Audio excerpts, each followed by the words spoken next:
বাড়িতে যেদিন মাছ মাংস থাকে না সেদিন কিন্তু ডাল রান্না হয়। আর এই ডাল রান্না দেখলে অনেকেই ভাত খেতে চায় না, নাকটা সিটকায়।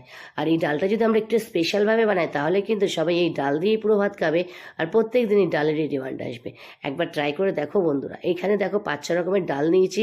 মুসুরির ডাল, মুগের ডাল, অড়হর ডাল, ছোলার ডাল, মাসকলাইয়ের ডাল আর খোসা ছাড়ানো কলাইয়ের ডাল নিয়ে ভালো করে ধুয়ে আধা ঘন্টা আগে ভিজিয়ে রেখেছিলাম। এখন প্রেশার কুকারে নিয়ে নিলাম।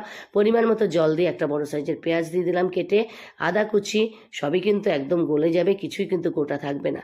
কিছুটা রসুন কুচি, কিছুটা দিয়ে দেবো কাঁচা লঙ্কা কুচি। অর্ধেক রান্না কিন্তু এখানেই হয়ে যাচ্ছে।